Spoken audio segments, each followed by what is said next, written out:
asuntos máis importantes tratados. Aguasana, el gesto máis sencillo. O primeiro asunto non é un acordo, é un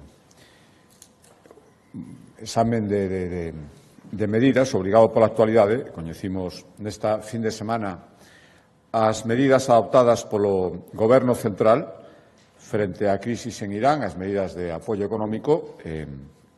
O SEO, Consello de Xunta de Galicia, coñeceu un informe elaborado de urxencia pola Consellería de Facenda sobre o impacto que estas medidas teñen en Galicia. Somos absolutamente conscientes, dixémolo dende o principio, fomos a primeira comunidade en reunirnos cos principais clústeres industriales e logísticos para analizar o posible impacto e as medidas a tomar.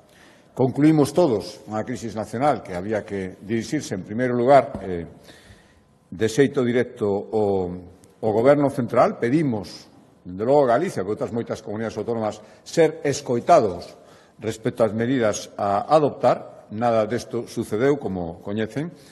O Consello de Ministros, na súa reunión extraordinaria do venres pasado, adoptou unha serie de medidas que foron nese accidentado Consello de Ministros, que foron publicadas seguidamente no Boletín Oficial de Estado. O que fixemos, como decía, foi analizar ou coñecer, debatir o informe presentado pola Consellería de Facenda sobre o impacto directísimo que estas medidas teñen nas arcas autonómicas.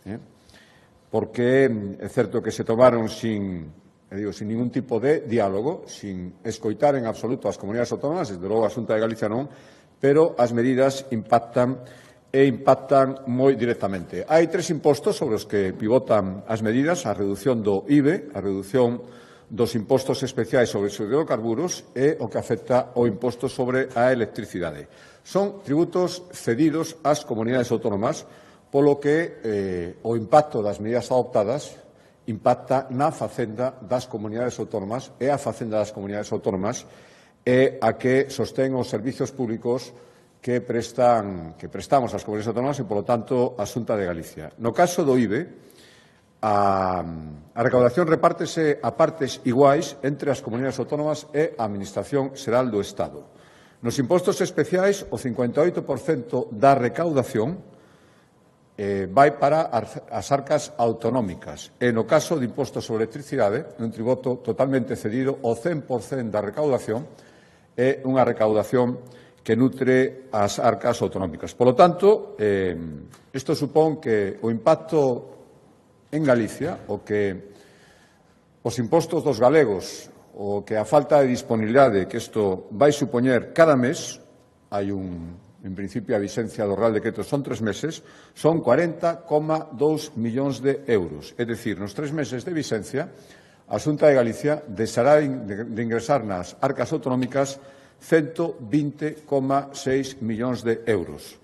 O desglose serían, por mes, 23 millóns pola recaudación do IBE, do Imposto sobre o Valor Engadido, 7,7 millóns polo Imposto Especial sobre Hidrocarburos e 9,5 millóns polo Imposto Especial sobre Electricidade. En total, en 3 meses, 120,6 millóns de euros de menos. Somos perfectamente conscientes de que era necesario adoptar medidas, somos perfectamente conscientes de que as persoas neste momento necesitan que se lles axude unha disminución nos costes, pero tamén creo que todo o mundo é perfectamente consciente de que se un esforzo compartido, primeiro, o lóxico era telo debatido, non coñecelo como se coñeceu o venres, e en todo caso, os galegos teñen que saber que a aportación de Galicia a este esforzo non é un esforzo do Goberno central, é un esforzo das persoas cos seus impostos, pero a baixada de recaudación durante os 3 meses de impacto, e sempre que se mantiveran estas medidas, sería 120,6 millóns de euros cos que se sosteñen os servizos públicos. Por lo tanto, Galicia aporta 120,6 millóns de euros a este esforzo que hai que facer nestes momentos. Pasando a asuntos ordinarios, o primeiro, Consellería de Cultura, ten que ver con un asunto que coñecimos, é o Pazo de Meirás, coñecimos a sentencia do Supremo hai poucos días, celebrámolo, fomos coadyuvantes, apoiamos o Goberno Central, que era quen tiña a legitimación activa para intervir en todo momento, e agora, coñecida esa sentencia, hai que avaliar os seguintes pasos a dar. Ao primeiro, xa como anunciaba no anterior Consello da Xunta, hoxe acordamos comunicarlle a Avogacía do Estado a nosa intención de sumarnos o recurso sobre a indemnización en caso de que finalmente a Avogacía do Estado o Goberno Central decida presentalo. Por tanto, analizado polos servizos jurídicos, entendemos que procede e se quen tenga legitimación, a capacidade para poder presentalo e decide facelo, a Xunta de Galicia sumaríase, como viñemos facendo ata agora, en todo o proceso.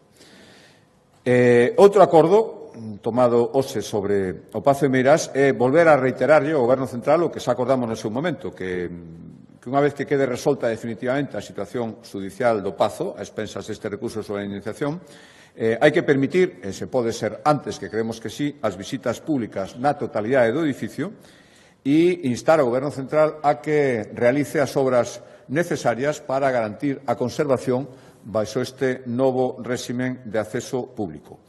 Unha vez que estes traballos estean rematados, o acordo que tomamos hoxe é manifestarlle outra vez ao Goberno Central a intención da Xunta de facerse cargo da xestión do Pazo de Meirás. Hai que valorar a fórmula máis axeitada, podría ser unha cesión, unha transferencia de titularidade, só quería que falar, pero en todo caso a Xunta de Galicia quere xestionar o Pazo. Polo tanto, había un plan de usos do ano 2020, o que imos facer agora para ir gañando tempo, renovar, adaptalo ás novas circunstancias, se o que hubiera que facelo, pero en canto estean rematadas esas obras, e de acordo co plan de usos reformado, a Xunta de Galicia postúlase, manifestou, os acordamos, dirixirnos ao Goberno Central para decirlle que, dende a Consellería de Cultura, xestionaríamos a nova vida deste Pazo, o novo acceso libre á ciudadanía galega, logo desa sentencia que celebramos todos hai uns días. Outro acordo, tamén da Consellería de Cultura, é aprobar unha liña de axudas, continuar, en realidade, porque vimoslo facendo nos últimos anos, para apoiar a rodaxe de películas e series en Galicia. Acordamos destinar esta liña de axudas 2,2 millóns de euros. Poderá haber unha axuda máxima por rodarse ata 350.000 euros en función da serie de circunstancias, pero, en todo caso, hai unhas condicións mínimas para acceder a estas axudas, que sería un gasto mínimo derivado da rodaxe na nosa comunidade autónoma de 1 millón de euros para poder acceder a esas axudas, que, digo, irían aumentando en función do que aumente o gasto que se vai a facer aquí, e unha duración de, polo menos, 20 días, é dicir, ten que ser un rodaxe regular, non moi esporádico. Con esas dúas condicións, iríanse graduando ata esgotar eses 2,2 millóns de euros para que se sigan facendo rodaxes de películas e de series en Galicia. Cambio de acordo, Consellería de Medio Ambiente. Recordarán que hai unhas semanas anunciábamos aquí un investimento ata o ano 2030 de 65 millóns de euros en medidas para previr e reducir o risco de inundación, sempre necesarias, moitísimo máis, despois dos acontecementos que hubo que vivir noutros lugares de España. Contamos con un sistema en funcionamento absolutamente punteiro de alerta témpera, o chamado sistema Merlin, que integra datos meteorolóxicos, datos hídricos e datos hidrolóxicos de comportamento dos ríos, tanto precipitacións como comportamento dos ríos. Temos investido, ademais, 700.000 euros en mellorar aínda máis este sistema Merlin para poder ofrecer datos en tempo real da situación das concas dos ríos e para poder previr posible con este sistema a 3 días vista posibles desbordamentos para poder adoptar as correspondentes alertas e actuacións preventivas. Queremos seguir ampliando este sistema de predición con recollida de datos en máis puntos e isto o que supón é manexar cada vez máis datos, un enorme volumen de datos que o que permite esta precisión e antelación para saber o que pode pasar. Cos ordenadores tradicionais isto sería moi complicado, levaría moitísimo tempo, exixiría moitísima capacidade e, polo tanto, o que vamos facer, xa estamos facendo, pero ora con este aumento dos puntos de medición é máis necesario todavía, renovar o convenio entre Augas de Galicia e o Centro de Supercomputación de Galicia, o CESGA, onde está ese computador cuántico que permite, pois, para que se faga unha idea, obter en poucas horas resultados que con ordenadores tradicionais, por moi potentes que foran, poderían levar entre un mes e 2 meses. En poucas horas é posible que o sistema de computación cuántico nos dea todos estes datos e, polo tanto, renovamos o convenio, son 65.000 euros este ano, aumentámolo porque hai máis puntos de medición entre Augas de Galicia e o CESGA para traballar na predición dos riscos de inundación na demarcación que é competencia da Xunta de Galicia, demarcación Galicia-Costa. Outro acordo da Consellería de Medio Ambiente, démoslle o visto bo, porque empeza agora xa a temporada de lecer, a temporada estival, a temporada onde máis instalacións hai na zona, na franxa do litoral, que despois da lei e da sentencia constitucional é competencia da Xunta de Galicia, e, polo tanto, este mesmo venres, esta semana, entre 4 días, arranca esa tempada de lecer, onde poden existir este tipo de instalacións, que remataría o 31 de outubro. Vai poder ser unha instalación continua. É a primeira tempada completa que vai estar baixo a xestión da competencia por parte da Xunta de Galicia, polo tanto, hoxe dimoslle o visto bo a todas estas instalacións que poden empezar a funcionar dende este venres. En total, son 760 instalacións e servizos os autorizados para o uso e disfrute en todo o litoral galego. Un 42% son os chamados chiringuitos, establecementos para vendas de comida e bebida ou terrazas. Saben que, ademais, este ano hai unha liña de axudas por primeira vez para promover o seu carácter sostible, o seu carácter uniforme e integrado na paisaxe. Despois hai, na segunda parte, casi o 50%, 42% son chiringuitos, o 50% son outro tipo de instalacións para alugueiro de utensilios de playa, hamacas, táboas de pádel surf, e o resto, algo menos dun 10%, son servizos de tempada ben sellados a determinados eventos, festivais de música, festas locais que existen durante uns días. Xa sabemos cales van a ser estar establecidos nesta zona do litoral. Son 760 en total as que arrincan con esta a partir do próximo venres. Hai que decir que ahora mesmo hai 60 solicitudes de autorización máis que están pendentes de algún trámite, non chegaron a tempo e, polo tanto, poderán ser autorizadas ou non durante esta tempada.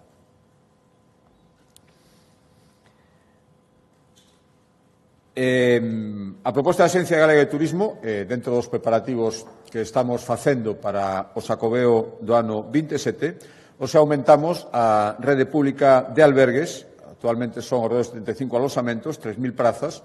Levamos tempo favorecendo máis iniciativa privada que establecendo albergues públicos, pero ali onde non se produce e creemos que é necesaria, todavía se siguen promocionando ou investindo neste tipo de instalacións. É o que se refire a este acordo.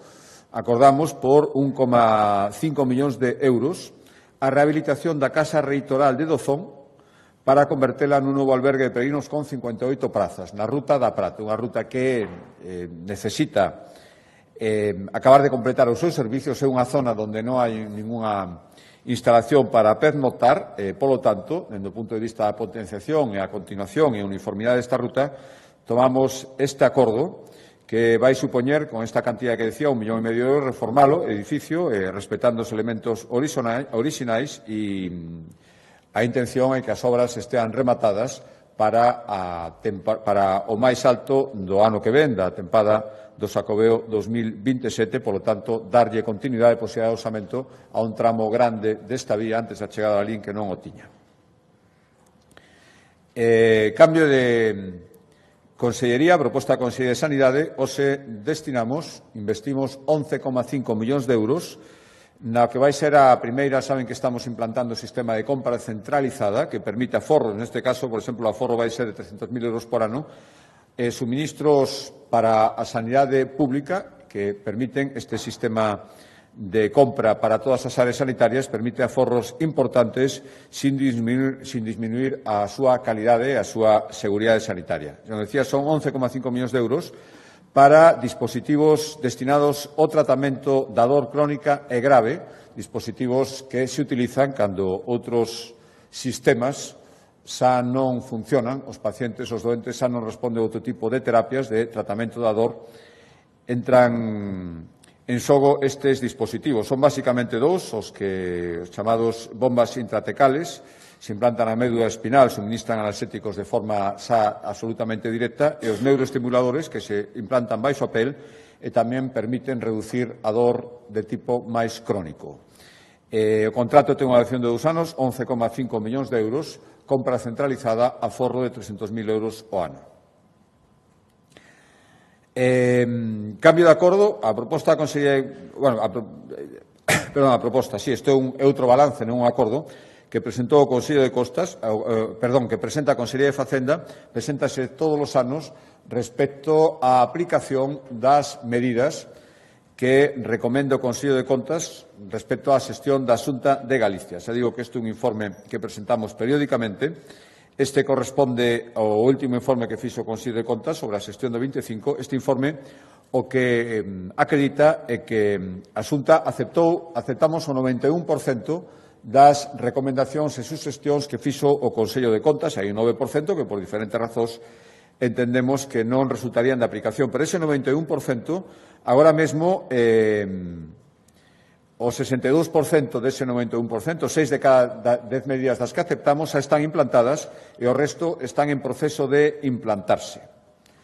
Nos foron trasladadas o pasado mes de xullo, por lo tanto, en apenas 6 meses xa están casi as 2/3 partes implantadas. Moitas, por resumir en 3 eixos fundamentais. O primeiro, nos pediu o Consello de Contas ampliar a información que se incorpora na memoria anual da Conta Xeral da Comunidade Autónoma, concretar tanto os gastos como os ingresos que estén vencellados aos proxectos con apoio do FCI, do Fondo de Cooperación Interterritorial, que nos estaba facendo, e crear portais específicos sobre a xestión dos fondos europeos para poder facer un seguimento máis individualizado.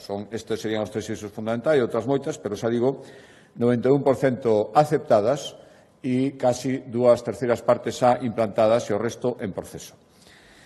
Paso á área de infraestructuras, varios acordos en infraestructuras e despois en vivenda. En infraestructuras, o primeiro, xa aprobamos licitar as obras para, dentro do Plan de Sendas de Galicia, habilitar unha nova senda que vai paralela á Estrada a Coruña 862, o seu paso polo Concello de Ortigueira. Van ser un pouco máis de 400.000 euros, medio kilómetro, que vai comunicar o núcleo urbano co aparcadoiro que se habilita polo Concello para o Festival do Mundo Celta, que se organiza todos os veráns. É dicir, era necesario, non a cuestión de seguridade vial, por lo tanto, a partir de agora, a partir de agora non, porque o prazo de execución son 6 meses, a partir deste festival non, do seguinte, todos os asistentes poderán camiñar cara ao centro de vila ir e vir, dentro do festival ata Ortigueira, dun xeito moito máis seguro e, por suposto, os veciños de Ortigueira poderán utilizarlo todo o ano.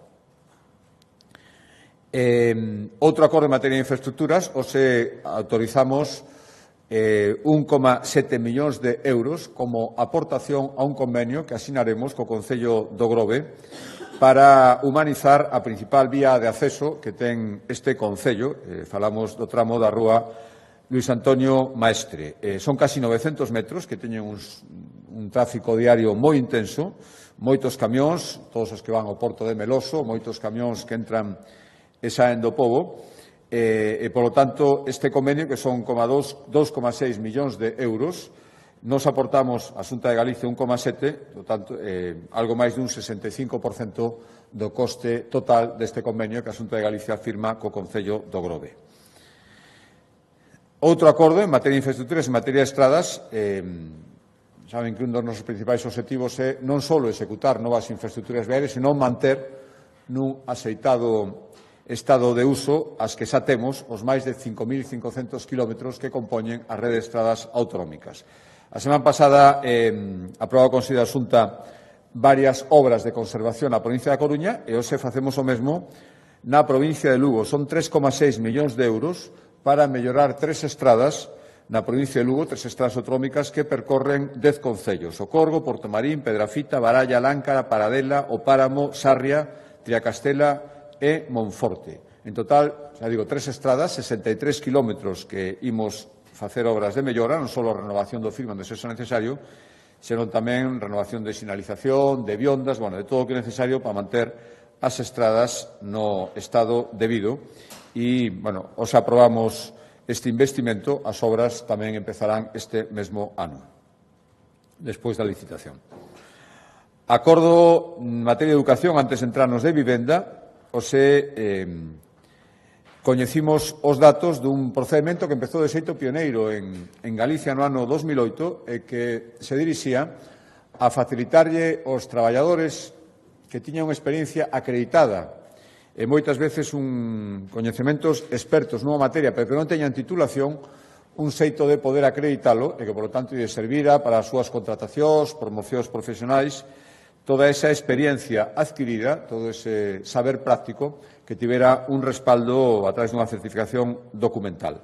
Un documento válido en toda España e hoxe fixemos un balance porque, ademais deso, aprobamos introducir novidades. O balance o que revele que, dende que se implantou, no ano 2008, 26.000 persoas poderon acreditar as súas competencias profesionais gracias a este sistema de certificación de acreditación de competencias profesionais. Este o balance e o que acordamos hoxe foi introducirlle máis novedades para que sexa todavía máis sinxelo. Por exemplo, ata agora non se podían facer acreditacións en conxunto en empresas que tiveran menos de 10 traballadores. Tiñan que facer os traballadores individualmente. Agora pode ser pode solicitarlo a empresa e, aínda que teña menos de 10 traballadores, se queren acreditar as súas competencias, pero non teñen titulación, poden facelo de xeito global. E tamén facilitamos a acreditación de experiencia, sin titulación, pero experiencia acreditada, en sectores que últimamente se observou por parte da Consellería que había moitas solicitudes, por lo tanto, imos facilitar ao máximo a acreditación da experiencia nas persoas que non teñen titulación nos ámbitos matemáticos, no ámbito da comunicación e no ámbito digital. Paso a acordos de vivenda. Como sempre, seguimos tomando acordos para cumprir os obxectivos da Xunta de Galicia, tanto en promoción pública como en colaboración público-privada. Volvemos a dos lugares onde a Xunta de Galicia está facendo un maior esforzo, Cidade de Vigo e barrio de Sampaio de Navia. Hoxe acordamos licitar a construción de 50 novas vivendas públicas no barrio de Sampaio de Navia en Vigo. 10,7 millóns de euros para 50 novas vivendas no barrio de Navia en Vigo. Con isto son xa a previsión de promoción pública en Navia son casi 1.600 vivendas. Con o acordo que tomamos hoxe xa están en marcha, algunhas avanzadas está de construción, outras acordamos hoxe a licitación da construción, 920 das casi 1.600 comprometidas, é algo máis da mitade. Recordo que, aparte destas que facemos directamente, quedan esas 2.000 que se van facer en promoción público-privada no barrio na zona do Cimático, en Vigo tamén, e as 1.400 na zona de Ramón Nieto, das que tamén unha gran parte serán vivendas protegidas. Por lo tanto, serían 3.400 en promoción público-privada, con réximen de protección de precio social, e as 1.600 que a Xunta de Galicia vai construir directamente, nas cales estas 50 fan parte. E, seguindo con esa estrategia que decía de promover, por un lado, a construción directa e outra a público-privada con precio social, saben que unha dos eixos desa estrategia é, en colaboración cos concellos, urbanizar zonas a través dos proxectos de interés autonómico para que poidan construirse esas vivendas. Xa o temos feito con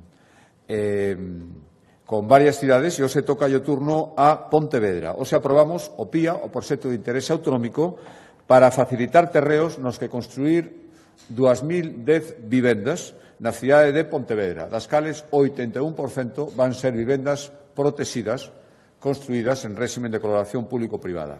2.010 vivendas, 81% delas protegidas. Vai ser na zona de San Mauro, en parcelas, o PIA vai nas agrupar de algo máis de 21 hectáreas.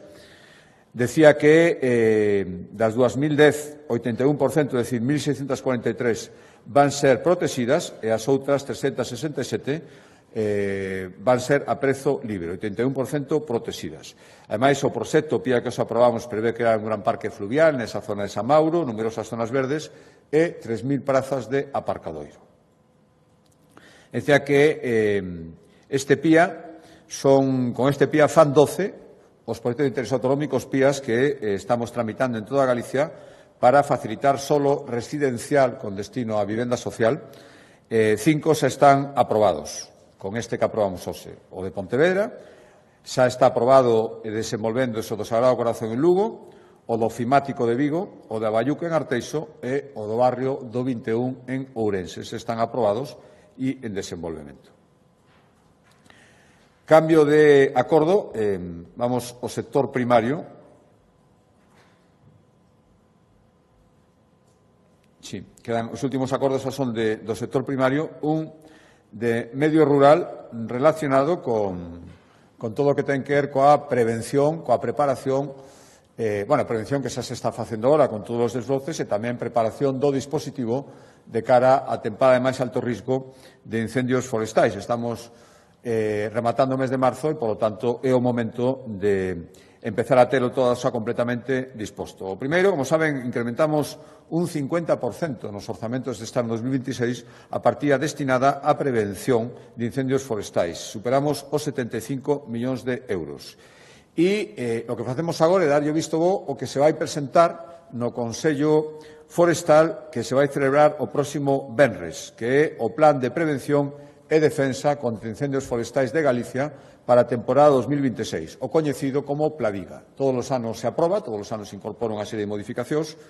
Este ano, ahora darei conta sucintas máis importantes, pero o seu Consello lle visto bo antes de someterlo ao Consello Forestal deste venres. Cada ano, como decía, se actualiza, se incorporan novidades, se fan modificacións en función da experiencia de anos anteriores e, últimamente, ademais, con especial incidencia en adaptarse aos novos tipos de incendios que estamos vendo, por desgracia, de enorme intensidade nos últimos veráns. O Pladiga incorpora medidas en tres eixos fundamentais, o tecnolóxico, de persoal e o de recursos.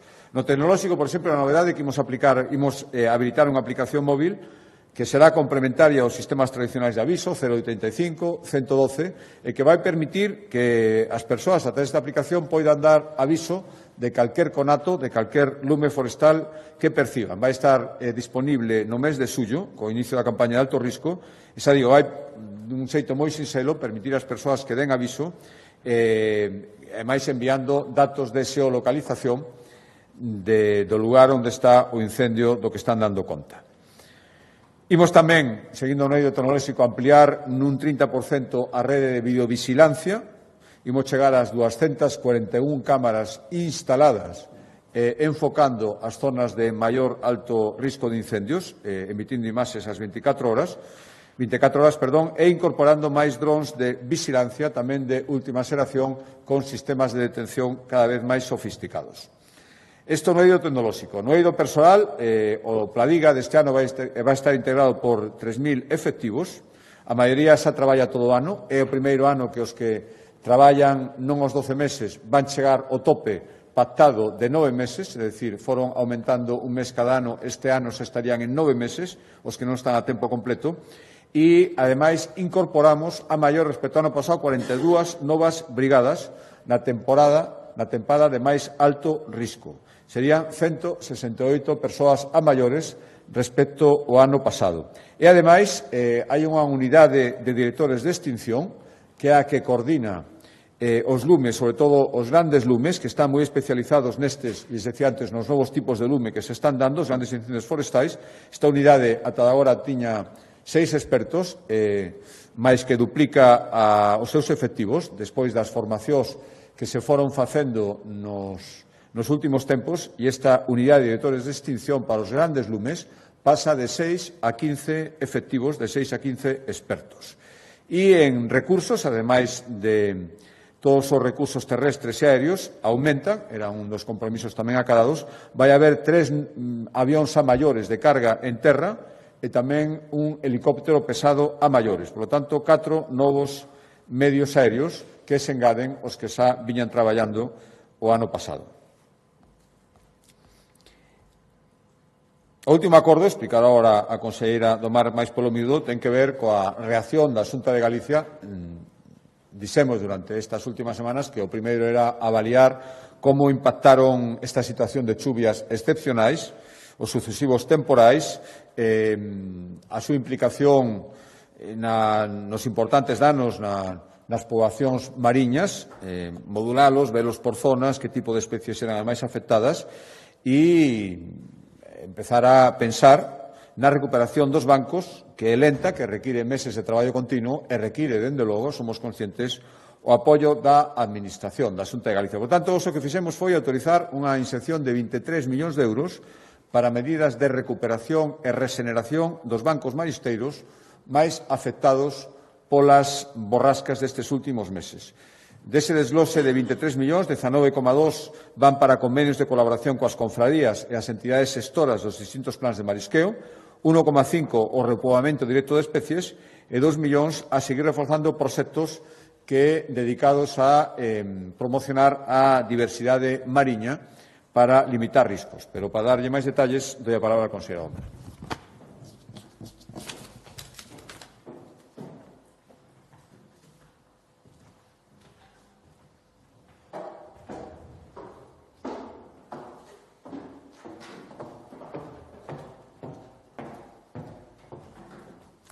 Boa tarde a todos. Como anunciaba o presidente, a Xunta de Galicia ven de definir un conxunto amplo e coordinado de medidas orientadas á recuperación dos bancos marisqueiros de Galicia afectados polos episodios excepcionais de precipitacións rexistrados nos primeiros meses deste ano. Como saben, desde en xaneiro e en febreiro, Galicia sufriu unha sucesión de borrascas con choivas superiores aos 1.000 litros por metro cadrado, que afectaron gravemente a mortalidade dos moluscos bivalvos nalgúns dos bancos marisqueiros, debido a un descenso significativo e prolongado, ademais, dos niveles de salinidade. Estas especies necesitan dun rango óptimo de salinidade de entre 30 e 35 gramos por litro. Pois ben, durante esas datas de temporais, hubo varios días consecutivos nos que este valor se situou por debaixo dos 5 gramos por litro e mesmo algún momento chegou a cero. Gracias á ampla rede de monitorización oceanográfica do Intemar, fomos coñecendo estes valores en tempo real e por iso xa preparamos o operativo para poder saír ás praias en canto o tempo e as mareas o permitiron. Cando cesaron as choivas, o noso plan de actuación ante eventos de baixa salinidade permitiunos avaliar a situación con precisión e as asistencias técnicas das cofradías e das entidades titulares apoiados polos biólogos de zona da Xunta identificaron cales serán os bancos cunha afectación moderada ou severa. Ante unha situación así, a resposta da Xunta foi decidida, rigorosa desde o punto de vista científico e técnico, e co obxectivo, e, por suposto, coordinada co sector, iso non hai que esquecelo. E o obxectivo era que esas medidas que tomemos non sexan un simple remedio puntual, senón que poidan servir para a recuperación e rexeneración dos barcos marisqueiros.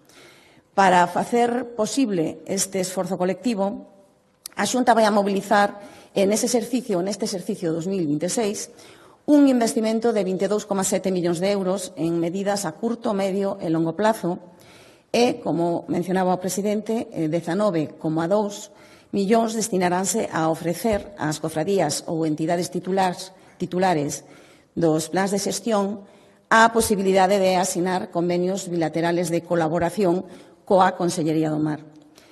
Estes convenios deben incluir, entre outros extremos, un proxecto de rexeneración específico con todas as accións precisas para a recuperación deses bancos, procurando así unha xestión máis áxil que permita a execución dos traballos no momento en que sexan necesarios. Cada proxecto de rexeneración específico será elaborado polas propias cofradías ou entidades, que son as titulares das autorización e, ademais, son que mellor coñece as circunstancias e particularidades de cada un dos bancos marisqueiros no que traballan.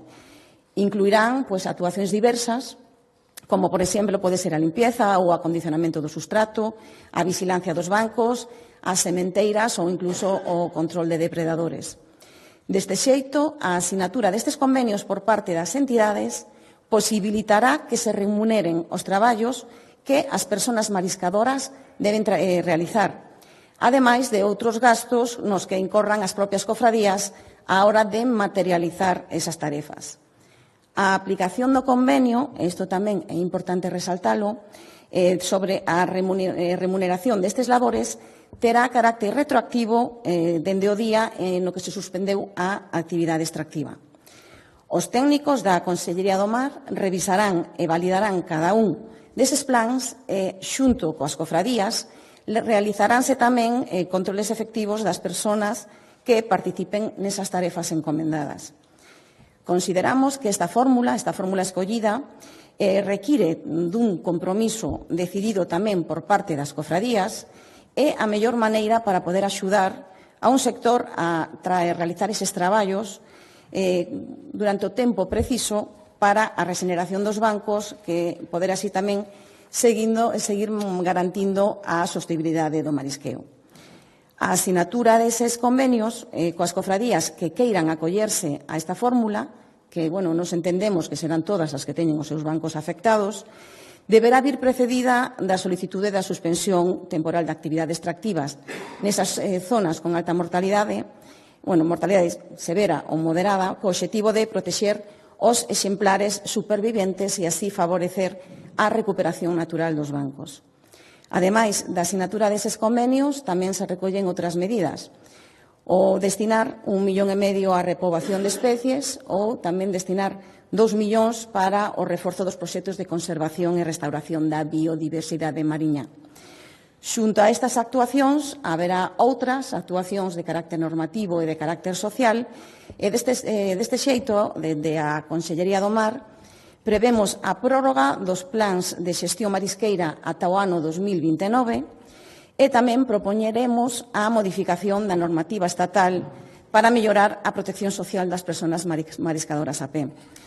Así mesmo, xa iniciamos outras accións, como solicitar a exención das cuotas da Seguridade Social para as profesionais afectadas pola suspensión da actividade. Tamén puxemos en marcha a elaboración do Plan de Acción do Marisqueo 2630. Tamén estamos traballando para o desenvolvemento dun xemelgo digital ou o impulso de sistemas de preengorde de semente ou a posta en funcionamento da hatchery do Vicedo. En definitiva, con todas estas medidas, a Xunta de Galicia reafirma así o seu compromiso co sector marisqueiro, ofrecendo unha resposta integral que combina medidas ambientais, económicas e sociais cun obxectivo claro, que é acelerar a recuperación da productividade dos bancos marisqueiros e garantir a sustentabilidade e a estabilidade das persoas mariscadoras. Para iso, insisto, poñemos enriba da mesa un investimento de 22,7 millóns de euros para este 26, que ten nos convenios coas cofradías o seu eixo fundamental e que procura afrontar os retos actuais e futuros de un sector clave para Galicia. Moitas gracias. Non sei se teñen algunha pregunta.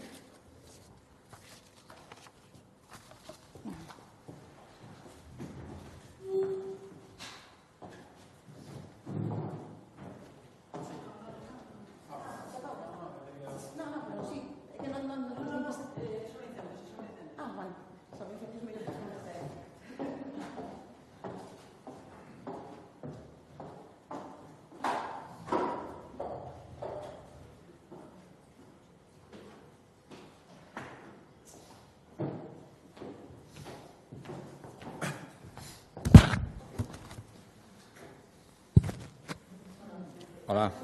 Quedou respecto aos efectivos do Pladiga. Fala de 3.000 persoas e a incorporación de 42 brigadas. Estas 42 brigadas, que son brigadas municipais, son unha ampliación de efectivos da Xunta? No, en principio son efectivos a maiores que metemos, saberemos. De todas maneiras, eso hai que esperar, incluso no Consello Forestal, a ver a disposición dos concellos a incorporar medios propios. Senón, en principio está preparada esa cobertura a maiores. Se despois ten que vir dos concellos, ten que vir na Xunta de Galicia, veremos en función da disposición. Pero se non, a Xunta de Galicia os cubriría.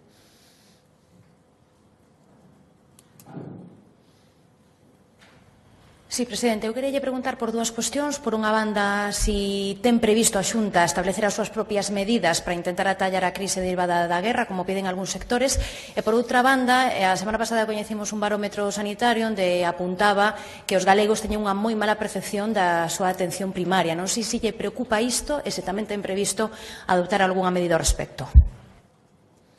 Sí, Vamos a primeira pregunta. Eu quixen dar conta destas cifras porque creo que os galegos teñen que ser conscientes do esforzo e de onde provén os recursos económicos dese esforzo que se vai facer por a guerra. Por tanto, Galicia está aportando xa unha cantidade importante que, lóxicamente, se asumira o Goberno, podría ser destinada a outro tipo de axudas.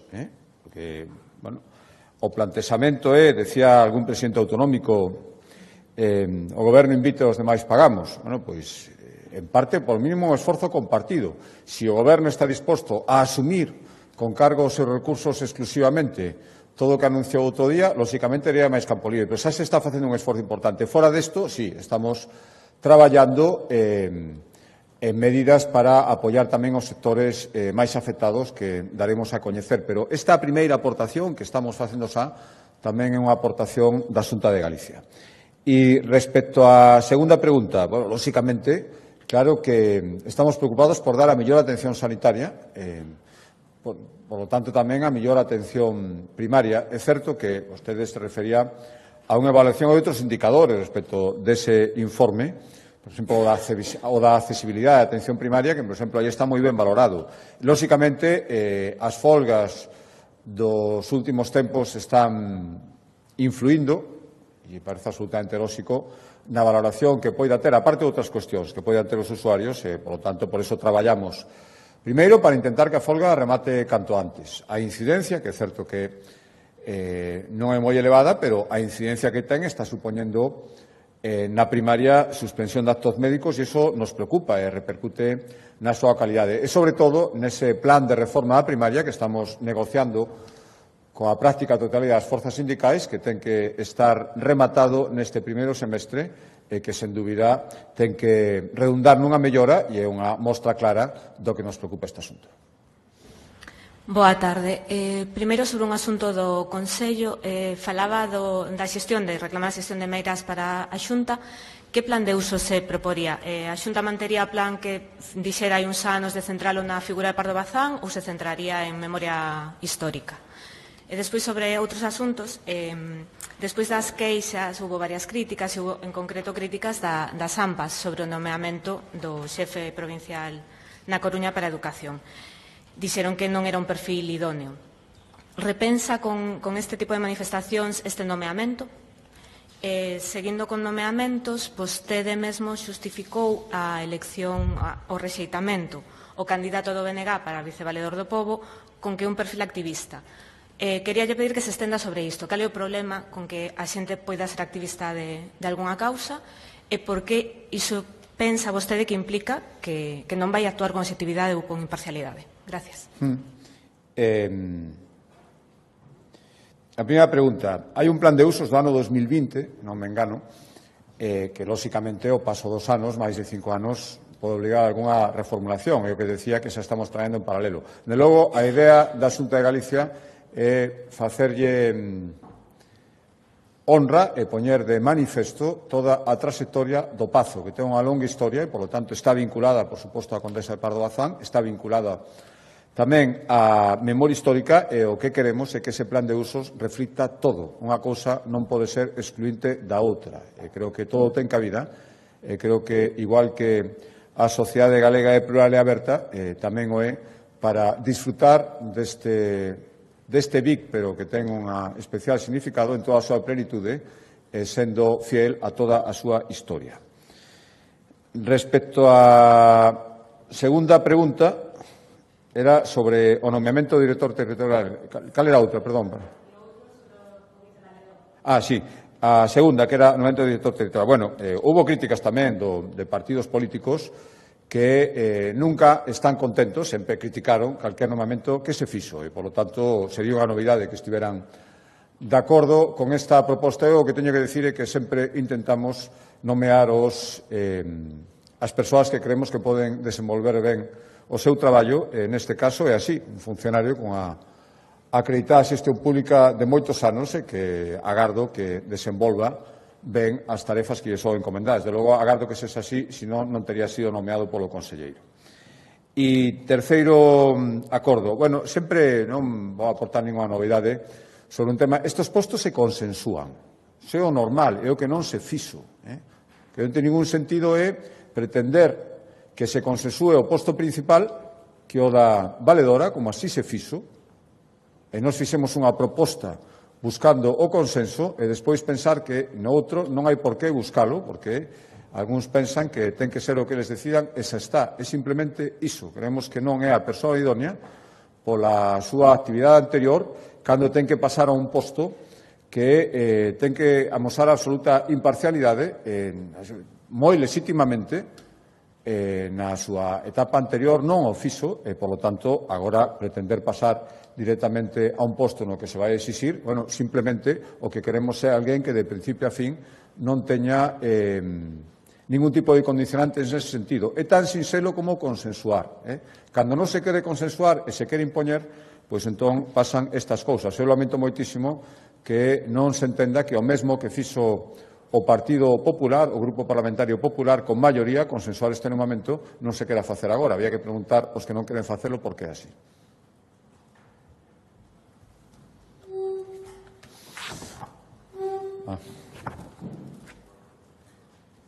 Sí, con respecto ao Pladiga, quería preguntar se hai medidas planteadas sobre todo coa prevención. Estamos vendo que hai un cambio importante na dinámica dos lumes. Este marzo xa temos un gran lume no Parque Natural do Xurés.